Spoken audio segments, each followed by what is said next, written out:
Do you really know the man behind the whisper? At 87, the tragedy of Bill Anderson is beyond heartbreaking. Because while the world remembers him as a country music legend, the truth of his life is filled with sorrow, broken love, and devastating loss. And once you hear his story, you'll never listen to his music the same way again. They called him Whisperin Bill, the soft-spoken poet of Nashville. His voice was tender, his words unforgettable, and his songs carried emotions so raw they touched millions. But here's the shocking truth: those songs were never just stories. They were pieces of his own heartbreak, quietly hidden in plain sight. Early in his career, the spotlight seemed like a blessing. Hits like City Lights and Still made him a household name. But behind the curtain, his personal life was beginning to crumble. His first marriage to Bette Anderson lasted nearly 40 years, but fame came with a price. Endless tours, sleepless nights, and the constant pull of music over family tore them apart. To the world, Bill was a superstar.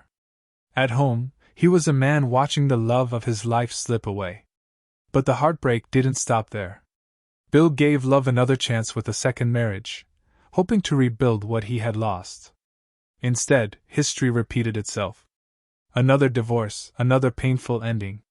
How could a man who wrote so beautifully about love lose it twice in his own life?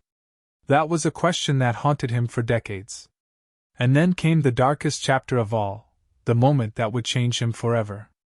In 2019, Bill's daughter Terry died suddenly. A father is never supposed to bury his child. For Bill, it was the most crushing tragedy of his entire life. Fans remember his song Go Rest High on That Mountain as one of the greatest tributes to loss ever written.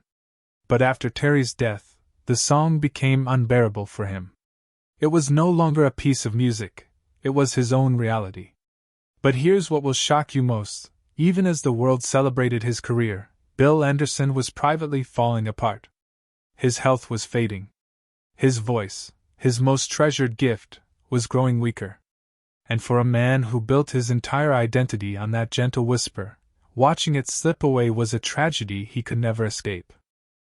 And then, the loneliness set in. Because one by one, Bill outlived the friends who had defined an entire generation of country music. George Jones, Conway Twitty, Loretta Lynn, the legends who once stood beside him were gone. Every funeral, every final goodbye, left him more alone. The stages where laughter once filled the air now felt like ghost towns. To outlive your peers isn't a blessing, it's a punishment, and Bill carries that burden every day. So now, at 87, the tragedy of Bill Anderson is clear. He is a man who gave everything to his music, and in return, lost so much. His marriages, his daughter, his health, his peers, piece by piece, they've been taken away. And yet, he still sings. He still smiles. He still whispers his songs to the world, even while carrying a weight most of us could never survive. Maybe that's why his music touches so deeply. Because it isn't polished perfection, it's the sound of a man who has lived through heartbreak again and again. But the question that haunts us now is this: how much longer can Whisperin Bill keep whispering? How much longer before the stage goes silent forever?